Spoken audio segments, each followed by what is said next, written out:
பிரியமானவர்களே, இயேசு கிறிஸ்துவின் நாமத்தில் நான் உங்களை வாழ்த்துகிறேன். இன்னைக்கு ஏதோ ஒரு விதத்தில் உங்களுடைய மனதில் பாதிக்கப்பட்டு, என்னை யாரும் நேசிக்க மாட்டேங்கிறாங்க, யாருக்கும் என் மேல் அக்கறை இல்லை, எங்கள் வீட்டிலேயே நான் தான் புறக்கணிக்கப்பட்டிருக்கிறேன், நான் வேலை செய்கிற இடத்துல எல்லாரும் என்னை அற்பமாக நினைக்கிறாங்க, உறவினர்கள் மத்தியில் நான் தான் அற்பமாக எண்ணப்படுகிறேன் அப்படின்னு உங்களை குறித்து ஒரு மன வேதனையோடு இந்த வார்த்தைகளை கேட்டு கொண்டிருக்கலாம். யாருமே என்னை ஒரு பெருசாக நினைக்கிறதில்லை, நான் கஷ்டப்பட்டு உழைக்கிறேன், கஷ்டப்பட்டு வீட்டு வேலை செய்கிறேன், கஷ்டப்பட்டு இதெல்லாம் செய்கிறேன், என் வீட்டில் கூட எனக்கு ஒரு மரியாதை இல்லை, அப்போ நான் ஒரு ஆகாதவனாக போயிட்டேன், ஆகாதவளாக போயிட்டேன். இந்த மாதிரி ஒரு மனதில் ஒரு துக்கம் உங்களுக்குள்ள இருக்கலாம். ஆண்டவர் இன்றைக்கு உங்களுக்கு ஒரு அற்புதம் செய்ய விரும்புகிறார். வேத புஸ்தகத்தில் 118 சங்கீதம் 22வது வசனத்தில் ஆண்டவருடைய வார்த்தை என்ன சொல்லியிருப்பாருங்களேன். வீடு கட்டுகிறவர்கள் ஆகாதென்று தள்ளின கல்லே மூளைக்கு தலைக்கல்லாயிற்று. எதை ஆகாது, ஐயோ இந்த கல் பிரயோஜனப்படாது, வீடு கட்டன்னு புறம்பே தள்ளி போட்டாங்களோ, கடைசியில் அதுதான் அது மூளைக்கு தலைக்கல், அஸ்திபார கல்லாக மாறிவிட்டார், முக்கியமான கல்லாக மாறிவிட்டார். அப்படி ஆண்டவர் ஒரு மனிதனுடைய வாழ்க்கையில் செய்ய வல்லமை உள்ளவர். யார் ஆகாதவன், அப்பிரயோஜனமற்றவன் என்று புறக்கணிக்கப்படுகிறார்களோ அவர்களை தேவன் ஆசீர்வாதமாய் மாற்ற வல்லமை உள்ளவர். அதான் அந்த வசனத்தின் மூலமாக கர்த்தர் உங்களுக்கு சொல்லுகிற ஒரு வார்த்தை. வேத புஸ்தகத்தில் தாவீது என்கிற ஒரு வாலிபனை குறித்து வாசிக்கிறோம். ஆண்டவர் ஒரு தீர்க்கதரிசி அவன் வீட்டுக்கு அனுப்புகிறார். அந்த நாட்களில் ஒரு தீர்க்கதரிசி கர்த்தரால் அனுப்பப்பட்டு ஒரு வீட்டுக்கு வருகிறார் என்றால் பெரிய ஸ்லாக்கியம். அது எல்லாரும் ஆச்சரியப்படுவார்கள். சொல்லி அனுப்பப்படும் பிள்ளைகள் எல்லாம் அங்கே இருக்கணும், கூட்டி வைத்திரு, நான் வருகிறேன் என்று கர்த்தருடைய தீர்க்கதரிசி சொல்லி அனுப்புகிறார். ஆண்டவர் சாமுவேலை இந்த வீட்டுக்கு அனுப்புகிறார். போன எல்லா பிள்ளைகளும் இருக்கிறாங்க. ஈசா என்கிற அந்த தகப்பன் பிள்ளைகள்லாம் கூட்டி வச்சிருக்கிறான். கர்த்தர் தெரிந்து கொண்டவன் இங்கே இருக்கிறான் என்பதை அறிந்து கொள்ள கர்த்தரால் வழிநடத்தப்பட்டு சாமுவேல் போயிருக்கிறார். ஆனால் ஒவ்வொருவராய் அழைத்து கொண்டு இந்த நிறுத்தும் போது இவரதாக இருக்குமோ நீ சாமுவேல் மனதில் நினைக்கிறார். கர்த்தர் சொல்லுகிறார், இவன் அல்ல, இவன் அல்ல, எல்லாத்தையும் ஆண்டவர் புறம்பே தள்ளிட்டார். அப்போ இவருக்குள்ள யோசனை, வேறு பிள்ளைகள் இல்லையா அப்படின்னு கேட்டா, ஒரு பையன் இருக்கிறான், அவன் ஒன்றுக்கு லாய்க்கு இல்லைங்க, அவன் ஆடு மேய்க்க தான் லாய்க்கு, ஆடு மேய்ச்சிக்கிட்டு இருக்கிறான், அதனால் அவனை அனுப்பியிருக்கிறோம். அவனை ரொம்ப முக்கியமான ஆள் கிடையாது, அவன் சின்ன பையன், ஒன்றும் தெரியாது, அவன் ஆடு மேய்ச்சிக்கிட்டு பாட்டு பாடிக்கிட்டு இருப்பான், கர்த்தரேன் மேய்ப்பராக இருக்கிறான்னு சொல்லிட்டு. அவனை வச்சு பெரிய பிரயோஜனம்லாம் வீட்டுக்கு கிடையாது, அதனால நாங்கள் அவனை கூப்பிடலை.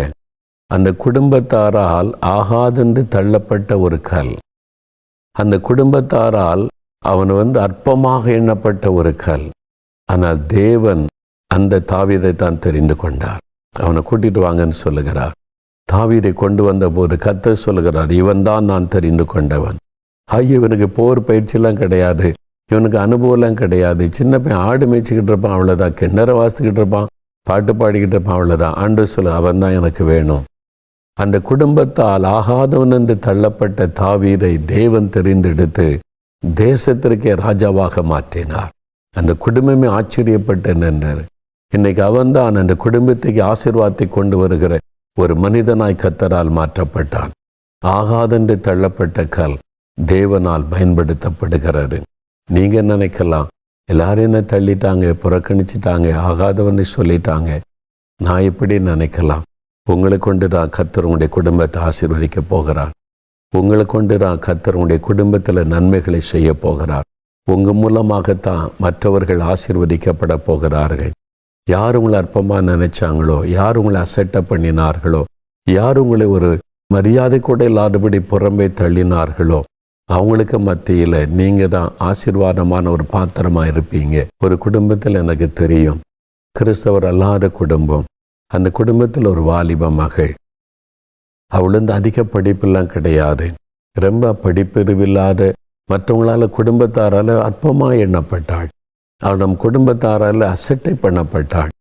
அவள் சரியாக படிப்பும் வராது, அவள் வாழ்க்கையில் புத்தியும் கிடையாது, இவளால் என்ன பிரயோஜனம், குடும்பத்தார் எல்லாம் அற்பமாக பேசுவாங்க. அவள் தன்னை நினைத்து வேதனைப்படுவாள். குடும்பத்தார் கூட என்னை மதிக்கிறதில்லை, நேசிக்கிறதில்லை, ஒரு பொருட்டாக நினைக்கிறதில்லை, நான் இப்படி ஆயிட்டேன்னு சொல்லி. இயேசுவை பற்றி யாரோ அவங்களுக்கு அறிவிச்சாங்க. இயேசு அறிவித்த போது இயேசு அவள் ஏற்றுக்கொண்டாள். இயேசு உள்ளத்தில் வந்தபோது அவருடைய வாழ்க்கையில் ஒரு பெரிய மாற்றம், புதிய நம்பிக்கை, அவளுக்குள்ள ஒரு பெரிய சந்தோஷம் வந்தது. ஜெபிக்க ஆரம்பித்தாள், வேதம் வாசிக்க ஆரம்பித்தாள், சர்ச்சுக்கு போக ஆரம்பித்தாள். அவருடைய தாயார் அடிப்பாங்க, நீ என்ன நமக்கு கடவுள் இருக்கு, மதம் இருக்கு, இப்படி போகிற, இதுவரை நீ ஒன்றுக்கு உதவாதவள், இந்த மாதிரி அவமானப்படுத்துகிறன்னு அடிப்பாங்க. அவருடைய சகோதரர்கள் அடிப்பாங்க, நெருக்குவாங்க. அதுக்கு மத்தியிலே அவள் பொறுமையாக ஆண்டவருடைய சமூகத்தில் போய் கண்ணீரோடு ஜெபம் பண்ணுவாள், வேதம் வாசிப்பாள். நாட்கள் கடந்தது. இவளுடைய ஜெபத்தின் நிமித்தம் குடும்பத்தாரில் ஒவ்வொருவராக ரட்சிக்கப்பட்டாங்க. தாயார், சகோதரங்க ரட்சிக்கப்பட்டு இவளுடைய ஜெபத்தின் நிமித்தம் குடும்பம் ஆசீர்வதிக்கப்பட்டார். தாழ்வில் கிடந்த குடும்பம், வறுமையில் கிடந்த குடும்பம் ஆசீர்வதிக்கப்பட்டது. ஒரு நாள் அவருடைய தாயார் என் மனைவியை சந்தித்து பேசி கொண்டிருக்கும் போது சொன்னாங்க, இந்த மகளைத்தான் நாங்கள் அற்பமாக நினைச்சோம், இவளை அடித்து வேதனைப்படுத்தினோம், இயேசுனை ஜெபிக்க ஆரம்பித்த போது அடித்தோம், மிதித்தோம், ஆனால் எல்லாவற்றையும் பொறுமையாய் சகித்து ஜெபம் பண்ணினாள். இன்றைக்கு எங்கள் குடும்பத்துக்கே இவள் தான் ஆசீர்வாதமாக இருக்கிறாள் அம்மான்னு சொல்லி என் மனைவி கிட்ட அந்த தாயார் மகிழ்ச்சியோடு சொன்னார்கள். இன்றைக்கி என் குடும்பம் ஆசீர்வதிக்கப்பட காரணமே என்னுடைய மகள் தான். நாங்கள் அற்பமாக நினச்சோம், இவளுக்கு ஞானம் கிடையாது, படிப்பு வராது, இப்படிப்பட்டவள் என்று.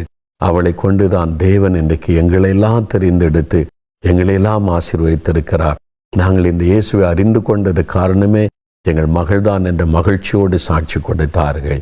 ஆகாதென்று தள்ளப்பட்ட கல்லை மூளைக்கு தலைக்கல்லாயிற்று. எனக்கு அன்பானவர்களே, உங்களை அப்படி மாற்றுவதற்கு இயேசு என்ன செய்தார் தெரியுமா? ஆகாத கல்லாக புறக்கணிக்கப்பட்டார். குருடருக்கு பார்வை கொடுத்தார், சப்பானிகளை நடக்க பண்ணினார், மரித்தோரை எழுப்பினார். ஒரு நாள் வந்தபோதோ அவரை சிலுவையில் அறையும் என்று கூச்சலிட்டார்கள். இவர் எங்களுக்கு தேவையில்லை என்று சொன்னார்கள், கொன்றுவிடுங்கள் என்று சொன்னார்கள். அவருக்காக பேச யாருமே இல்லை. அவரிடத்தில் அற்புதங்கள் பெற்றவங்க கூட பயந்து ஒளிந்து கொண்டார்கள். அவருக்காக சத்தம் போட யாரும் இல்லை.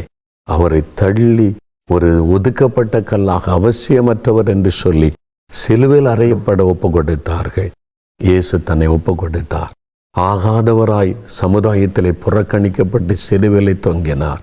3வது நாள் உயிரோடு கூட எழுந்து அவர்தான் மூளைக்கு தலைக்கல்லாய் மாறிவிட்டார். எனக்கு அன்பானவர்களே, உங்களையும் என்னையும் ஆகாதவர்களாய் தள்ளப்பட்டிருக்கிற நம்மை ஒரு தலைக்கல்லாக, ஆசீர்வாதமான ஒரு கல்லாக மாற்ற அவர் சிலுவையிலே ஆகாதவராய் தொங்கி மரணத்தை ஜெயித்து உயிர்த்தெழுந்து நமக்கு புது வாழ்வு கொடுத்திருக்கிறார். உங்களுடைய வேதனை அவருக்கு தெரியும், உங்களுடைய பாடுகள் அவருக்கு தெரியும், உங்களுடைய இருதயத்தின் காயங்கள் அவருக்கு தெரியும். இயேசுவை எல்லாரும் என்ன புறக்கணிக்கிறாங்க, நான் ஒதுக்கப்பட்டிருக்கிறேன், ஆகாதவளாக இருக்கிறேன், ஆகாதவனாக இருக்கிறேன், என்னை ஆசீர்வதிங்கன்னு கேளுங்க, ஆண்டவர் உங்களை ஆசீர்வதிப்பார். நோயினாலே பாதிக்கப்பட்டு ஆகாதவர்களாய் தள்ளப்பட்டிருக்கலாம், அல்லது உங்களுடைய ஞானம் இல்லை, தோல்வி என்று சொல்லி ஆகாதவளாய் தள்ளப்பட்டிருக்கலாம். என்ன காரணமாக இருந்தாலும் இயேசு உங்களுக்கு அற்புதம் செய்து சுகம் கொடுத்து ஆசீர்வதித்து உங்களை மேன்மைப்படுத்துவார். விசுவாசத்தோடு என் கூட சேர்ந்து ஜெபிக்கிறீங்களா? சிலுவையிலே தொங்கின அந்த இயேசுவின் அன்பை நினைத்து எனக்காக என்னை ஆசீர்வதித்து என்னை ஆசீர்வாதமான ஒரு கல்லாய் மாற்ற சிலுவையிலே ஒரு ஆகாதவராக நீ தொங்கினீரே ஆண்டவரேன்னு சொல்லி அந்த அன்பை நினைத்து ஜெபிக்கிறீங்களா? ஜெபிக்கலாம். தகப்பனே, எங்களுக்காக நீர் ஆகாத கல்லாக புறக்கணிக்கப்பட்டு நீர் மூளைக்கு தலைக்கல்லாக மாறினீரே, அந்த அன்பை நினைத்து நாங்கள் உம்மை துதிக்கிறோம். இன்னைக்கு யார் யார் என்னோடு இணைந்து நான் புறக்கணிக்கப்பட்டிருக்கிறேன், மறக்கப்பட்டிருக்கிறேன், ஒதுக்கப்பட்டிருக்கிறேன், என் குடும்பத்தாரால், சமுதாயத்தால், வேலை செய்கிற இடத்துல நான் அற்பமாக எண்ணப்பட்டு ஒடுக்கப்பட்ட நிலைமையில் இருக்கிறேன் என்று கலங்கி நிற்கிறார்களோ, அந்த சகோதரனை தொடும், இந்த சகோதரியை தொடும். இன்னைக்கு அவருடைய உள்ளத்தில் இருக்கிற காயங்கள் மாறட்டும், அந்த வேதனைகள் மாறட்டும். எல்லாரும் என்னை வெறுத்து ஒதுக்குறாங்களே, நான் மறித்து விட்டால் நல்லது என்று தற்கொலைக்கு முயற்சிக்கிற அந்த மகளை தொடும், அந்த மகனை தொடும். ஆண்டவரை, நீர் ஆசீர்வாதமான நாட்களை வைத்திருக்கிறீர், இவர்களை இந்த குடும்பத்துக்கே ஆசீர்வாதமாய் மாற்ற போகிறீர் என்பதை அவளுக்கு விளங்க பண்ணுவீராக. சமுதாயத்துக்கு ஆசீர்வாதமாய், அநேகருக்கு ஆசீர்வாதமாய் நீர் அவளை உயர்த்த போகிறீர் என்பதை அவளுக்கு நீர் இன்றைக்கு வெளிப்படுத்தினதற்காய் ஸ்தோத்திரம். அந்த சகோதரனை தொட்டு ஆசீர்வதியும், சகோதரியை தொட்டு ஆசீர்வதியும். வியாதிப்பட்டு பலவீனப்பட்டு படுக்கையில கலங்குகிற பிள்ளைகள் மீது சுகமளிக்கிற வல்லமை இறங்கட்டும். இயேசு கிறிஸ்துவின் நாமத்தில் அந்த வியாதி படுக்கை மாறட்டும். இயேசுவின் நாமத்தில் அற்புத சுகம் உண்டாகட்டும். தோல்வி அடைந்து ஏமாற்றம் அடைந்திருக்கிற இந்த பிள்ளைகளுக்கு ஞானத்தை தாரும், வெற்றிகளை தாரும், உயர்த்தி ஆசீர்வதித்து கனப்படுத்தும். தொழிலிலே, ஊழியத்திலே, வியாபாரத்திலே, வேலையிலே ஆசீர்வதித்து உயர்த்தி குடும்பத்திற்கு ஆசீர்வாதமாய் மாற்றி அருளும். கர்த்தர் அப்படி ஆசீர்வதித்ததற்காக உமக்கு ஸ்தோத்திரம், ஸ்தோத்திரம், ஸ்தோத்திரம். இயேசு கிறிஸ்துவின் நாமத்தில் ஜெபிக்கிறோம் பிதாவே. ஆமேன், ஆமேன்.